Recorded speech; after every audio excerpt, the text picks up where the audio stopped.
꽃들이 만발한 4월 5일 오늘 4월의 첫 주일 예배를 인터넷 예배로 우리 강서 제자들과 함께하고 있습니다.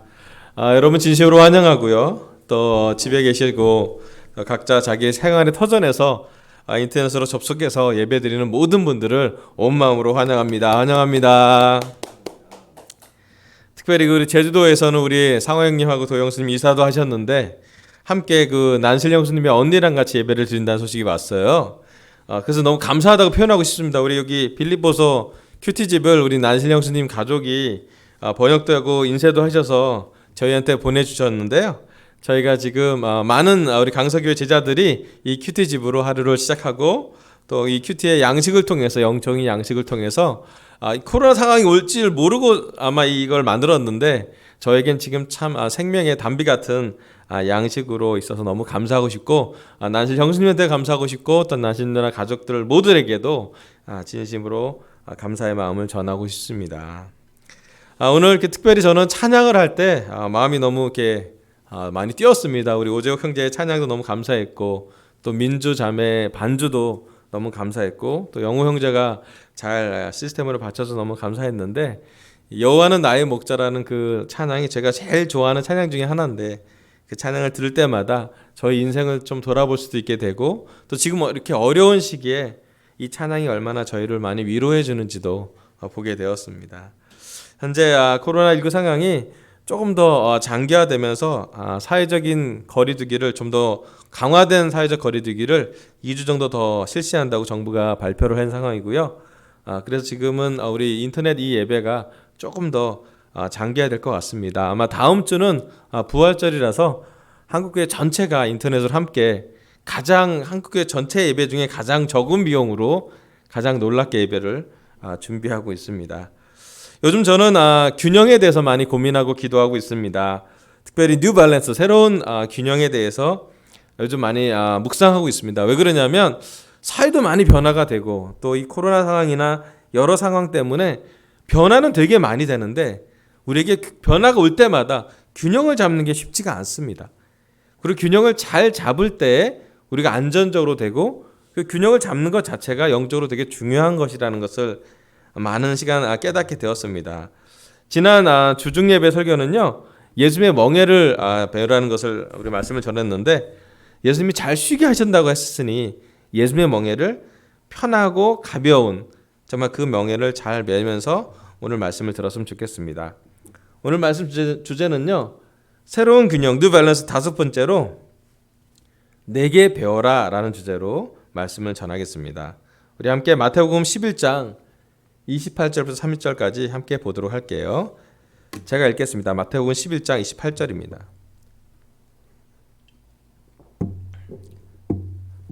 수고하며 무거운 짐을 진 사람은 모두 내게로 오너라. 내가 너희를 쉬게 하겠다. 나는 마음이 온유하고 겸손하니 내 멍에를 메고 나한테 배워라. 그리하면 너희는 마음에 쉼을 얻을 것이다. 내 멍에는 편하고 내 짐은 가볍다. 아멘. 예수님께서 수고하고 무거운 짐 모든 사람은 예수님에게로 오라고 하셨습니다. 그게 예전에는 유대인만이었는데 이제는 유대인이나 이방인, 여기 있는 한국인 우리 모두에게 사람들은 모두에게 예수님은 오라고 하십니다. 예수님은 예수님께 왔을 때 우리를 쉬게 하신다고 말씀을 주셨습니다.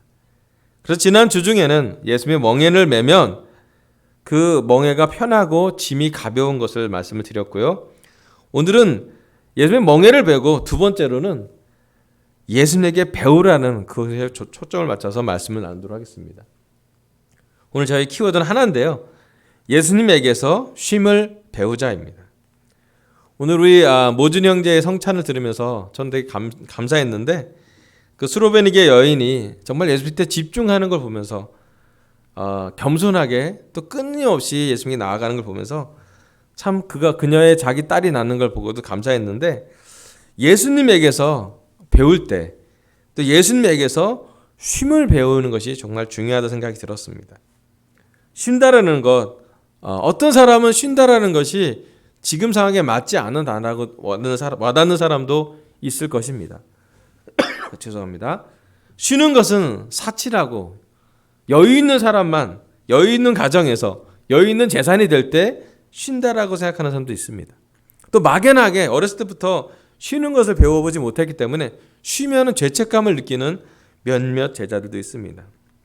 우린 세상에서 쉬는 것을 잘 배우지 못했던 것 같아요. 직장에서 쉰다 그러면 승진하는 데 좀 걸림돌이 되기도 하고 육아휴직을 신청을 하면 눈치를 줄 때도 있습니다.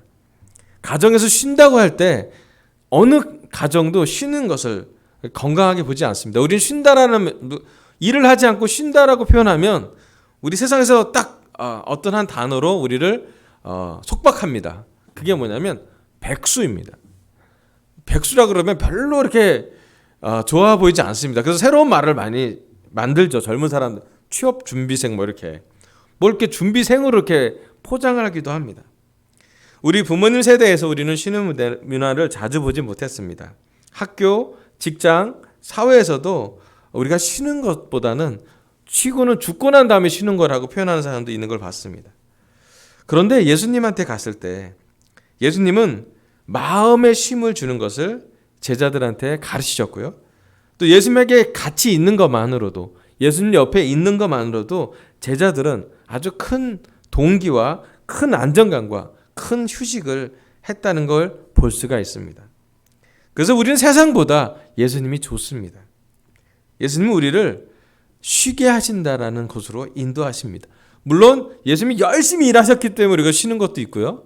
또 쉬는 것과 일하는 것의 균형을 예수님이 잘 맞춘 것도 보게 되었습니다. 최근 코로나 상황 때문에 집에서 있을 시간이 많습니다. 요즘 휴식을 비자발적 휴식이라고 하더라고요. 비자발적 휴식, 비자발적 휴가 이렇게 표현하더라고요. 근데 중요한 건 이 비자발적 휴가가 잘 쉬지 못하게 해요. 사실은 세상에 뉴스를 봐도 잘 못 쉬겠고요. 우리 삶에 걱정이 와서도 잘 못 쉴 때도 있고요. 또 실제적으로 생각이 많아진 때라고 생각합니다. 어떤 것도 확실하지 않고 어느 나라, 어느 도시도 지금은 쉽지 않은 그런 상황이기도 합니다. 그래서 여기 나온 말씀은 특별히 예수님에게서 우리가 쉬는 것을 배워야 할 때라고 하나님은 인도하고 계십니다. 요즘 우리가 어떻게 쉬고 있는지 예수님은 참 궁금하십니다. 정말 잘 쉬려면 예수님에게 가야 합니다. 예수님한테 가면 우리는 육체적으로, 감정적으로, 영적으로, 정신적으로 예수님은 휴식으로 우리를 인도하십니다. 멈춰면 비로소 보이는 것들이 있다고 어떤 유명한 스님께서 말씀하셨습니다. 우리가 빨리 가는 걸 많이 배웠는데 느리게 가거나 또는 천천히 가거나 때로는 멈춰야지만 보여지는 것들이 있고 멈춰지면서 배우는 것이 있습니다. 어쩌면 좀 안타까운 얘기이긴 하지만 너무 쓰라린 얘기이기도 하지만 하나님이 이 코로나 상황 때문에 잠깐 온 세계를 다 멈추는 것 같아요. 온 세계를 잠깐 집에서 있고 지금 가정이 얼마나 중요한지 또 우리가 하는 일보다 우리의 생명이 더 중요하다고. 우리가 무엇을 하고 어떤 목적을 성취하려고 노력하는 것도 중요하지만 우리 자체, 우리 가정에 있는 관계 자체, 각 개인 한 사람 한 사람의 생명이 정말로 중요한 것에 대해서 하나님은 잠깐 멈춰서 보라는 것이 있는 것 같습니다. 우리 다음 구절 보도록 할게요. 시편 23편 1절부터 4절입니다. 제가 아까 찬양을 어제 우리 우재혁 형제가 찬양을 이거 하겠다고 보내왔을 때 마침 제가 설교를 다 끝나고 준비를 끝나고 찬양 준비를 봤는데 이 찬양이 있는 걸 보고 깜짝 놀랐고 소름이 돋았습니다. 성령님이 함께하는 것 같아요. 우리 재혁 형제의 영이 저의 영과 함께 연결해서 이 말씀이 이미 준비된 것을 보면서 알겠지만 성령님이 우리한테 주는 구절이라는 생각이 들었습니다. 우리 시편 23편 1절부터 4절까지 제가 읽도록 하겠습니다. 시편 23편입니다. 주님은 나의 목자시니 내게 부족함 없어라. 나를 푸른 풀밭에 누이시며 쉴 만한 물가로 인도하신다. 나에게 다시 새 힘을 주시고 당신의 이름을 위하여 바른 길로 나를 인도하신다. 내가 비록 죽음의 그늘 골짜기로 다닐지라도 주님께서 나와 함께 계시고 주님의 막대기와 지팡이로 나를 보살펴 주시니 내게는 두려움이 없습니다. 아멘. 다윗이 쓴 시편 23편은 잘 쉬지 못하는 우리들에게 쉼과 휴식을 주는 말씀이자 찬양입니다. 오늘 찬송을 들으면서 저는 이 말씀을 준비했기 때문에 더 설레었고 더 가슴이 뛰었고 더 은혜로웠고 심지어 눈물이 조금 날 정도로 찡했던 시간이 있었습니다. 한 구절 한 구절이 편하고 쉬지 못하는 삶을 사는 다윗에게 하나님이 어떤 분이신지, 하나님이 그에게 어떻게 안식을 주는 분인지를 여기 말씀에 잘 나와 있고, 어쩌면 이 시편 23편은 전 세계 사람들에게 또 우리들에게 힘들고 지칠 때마다, 삶이 스트레스에 가득 찰 때마다, 고난이 올 때마다 이 구절로 우리를 보호하고 있는지도 모르겠습니다. 하나님은 쉬게 하시려고 이스라엘 백성에게 안식일을 제정했습니다. 우리를 창조하실 때부터 하나님은 본인이 쉬셨다고 성경에 써 있고 일주일에 하루 정도는 충분히 쉬면서 그 쉬는 안식일 날 하나님과 깊은 시간을 보내기를 꿈꿨습니다. 하나님은 안식년을 주기도 했습니다. 농작물을 키울 때 6년 동안은 소출을 나게 하고 7년째 되는 해에는 한 해 동안 너무 뽑아내는 그 토양에서 그 열매를 뽑아내는 그 시스템에서 한 해를 쉬게 하고, 그 쉬게 하기 때문에 마지막 6번째 해는 2배의 소출을 하나님은 주셨다고 합니다. 7년 곱하기 7년이면 49년 되잖아요. 50년째는 희년이라 그래서 하나님이 원하신 건 우리 인생에 50년 이상 살면 한 해는 완전히 노예가 됐을 때는 해방될 수 있는 기회를 성경에서 레위기에서는 제정했다라고 말을 합니다. 그래서 하나님한테는 쉬는 것이 되게 중요합니다. 왜냐하면 우리가 너무 열심히 일할, 또 우리가 목표를 향해서 달려가고 있는 사람이기 알고 있기 때문에 하나님은 멈춰서는 휴식을 우리에게 기록해 있고 그것을 설교했고 그것을 우리에게 전달해 주었습니다. 우리는 일하는 것과 쉬는 것의 균형을 좀처럼 잘 맞추지 못합니다. 그래서 어떨 때 우리가 쉬지 못해서 악순환이 옵니다. 쉬지 못하면 피로가 쌓이고, 피로가 쌓이면 생산성이 좀 밝아지지 않고, 또 스트레스가 계속 누적되는 것을 보게 됩니다. 어쩌면 우리 삶에, 대한민국 현재 삶에서 가장 많은 피로감을 갖는 사람이 요즘 우리 세대인 것 같아요. 영적인 피로도 있을 거고 육적인 피로도가 있을 거고, 또 정신적인, 업무적인, 재정적인 많은 피로가 우리에게 쌓여서 힘들다는 표현을 많이 하고요. 또 TV를 보면 피로 회복에 대해서 많이 나오고요. 또 피로 회복에 관련된 음식도 많이 나오고 어떻게든 많은 것을 하게 되는 것 같아요. 또 그래서 쉰다고 하면 여행을 가는 사람도 많고 여행을 가서 쉬는 사람도 많은데, 지금 이 상황은 여행도 가지 못하는 어려운 상황으로 우리에게 어떤 휴식을 주는지를 하나님은 인도하고 계세요. 그래서 우리는 예수님한테 배우라고 했으니까 어떻게 예수님은 쉬셨는지 성경 말씀을 통해서 함께 배우시길 바랍니다. 제가 개인적으로 저는 쉰다고 하면 이런 생각이 나요. 조용한 데 가서, 여기 거의 사람이 없는 데 가서 혼자서 기도하는 시간이 나고요. 또 요즘 꽃을 보면 제가 이렇게 진짜 살아있는구나 라는 생각이 듭니다. 그게 우리 동네 야산에 있는 꽃이에요. 우리 함께 마가복음 1장 33절부터 36절을 제가 읽어보도록 하겠습니다. 마가복음 1장 33절입니다. 그리고 온 동네 사람이 문 앞에 모여들었다. 그는 온갖 병에 걸린 사람들을 고쳐주시고 많은 귀신을 내쫓으셨다. 예수께서는 귀신들이 말하는 것을 허락하지 않으셨다. 그들이 예수가 누구인지를 알았기 때문이다. 아주 이른 새벽에 예수께서 일어나서 외딴 곳으로 나가셔서 거기에서 기도하고 계셨다. 그때 시몬과 그의 일행이 예수를 찾아 나섰다. 예수님은 병에 걸린 사람들을 고쳐주셨습니다. 온 동네 많은 사람들이 예수님의 문 앞에 모여들었고 예수님은 온갖 병에 걸린 사람들을 다 고쳐주셨습니다. 예수님은 사람들이 질병으로 아파하는 것을 고쳐줬고 그런 사람들이 예수님께 다가오는 것을 멈추게 하지 않았습니다. 영적으로, 육적으로, 감정적으로 다친 사람들을 예수님은 잘 고쳐주셨습니다. 그리고 예수님은 이른 새벽에 일어나서 외딴 곳으로 가셨습니다. 예수님이 외딴 곳에 가신 것은 예수님이 쉬는 시간이라고 볼 수가 있습니다. 어떻게 보면 우리 요즘 말로 하면 영적인 거리두기, 감정적인 거리두기라고 말할 수 있는 것 같습니다.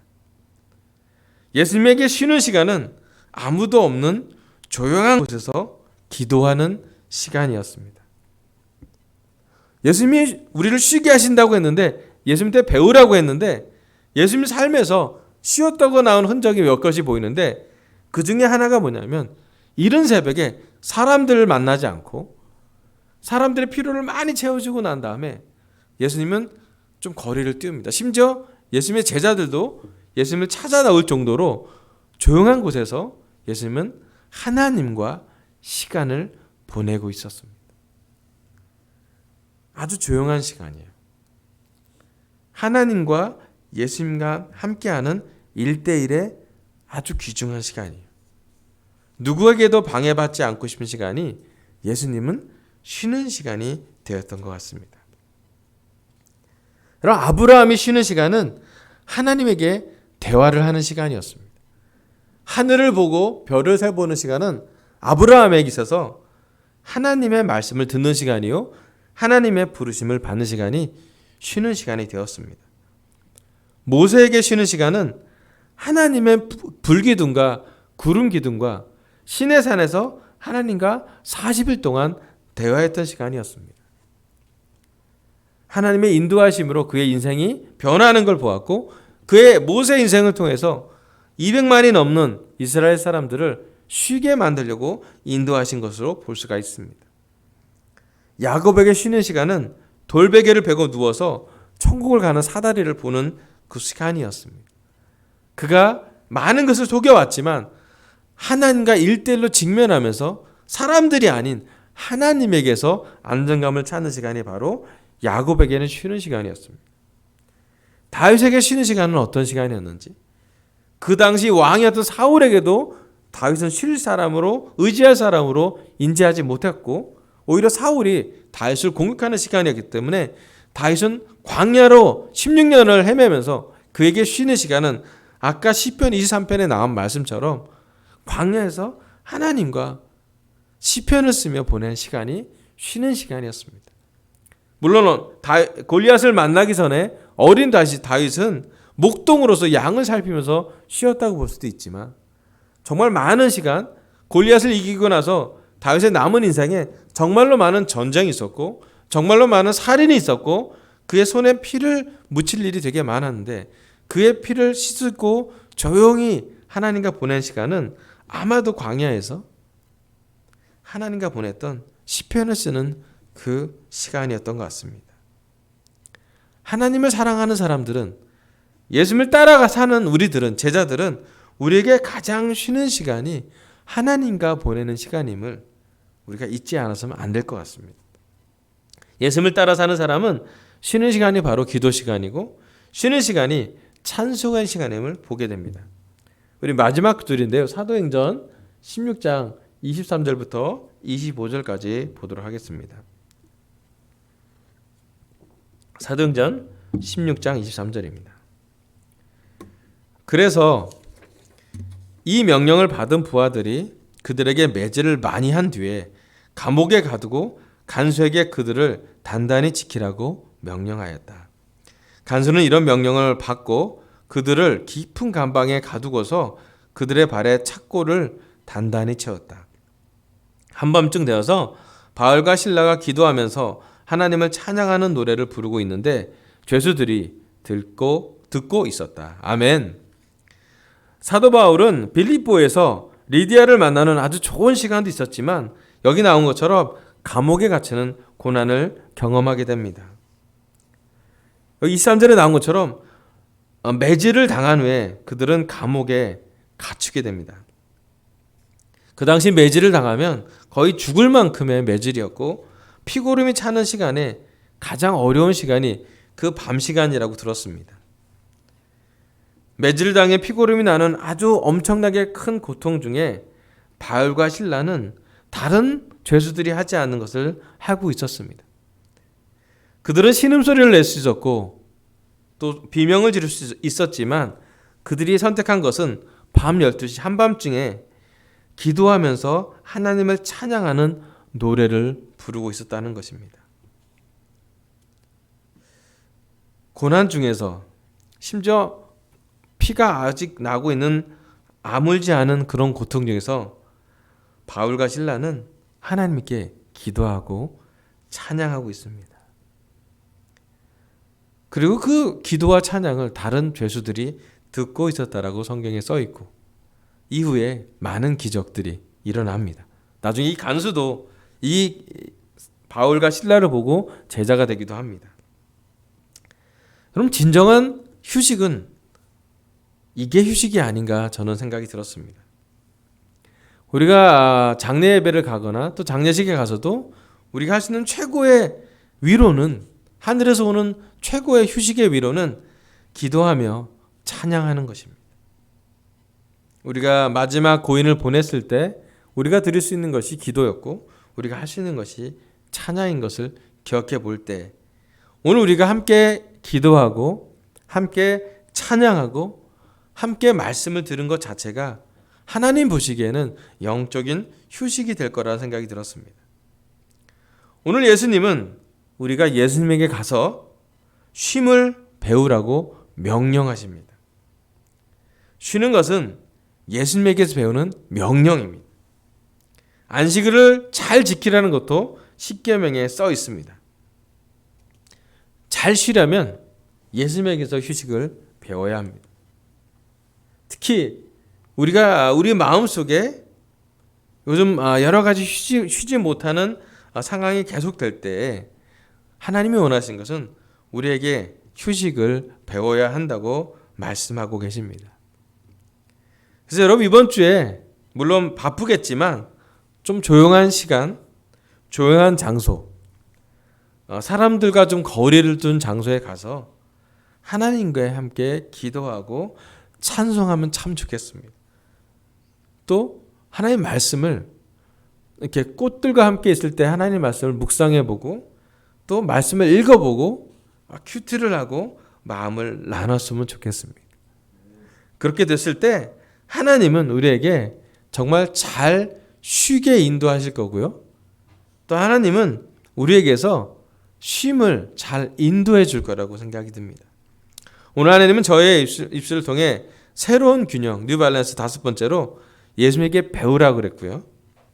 특별히 예수님에게서 쉼을 배우자라고 전하게 되었습니다. 이런 가장 고통 중에 바울과 실라가 했던 찬양처럼 또 광야에서 다윗이 시편 23편을 썼던 것처럼 우리 코로나 상황에서도 오늘 또 이번 주 강서교회 제자들에게 정말 휴식을 하나님께서 주실 거라고 믿고 이것으로 설교를 마치겠습니다. 감사합니다.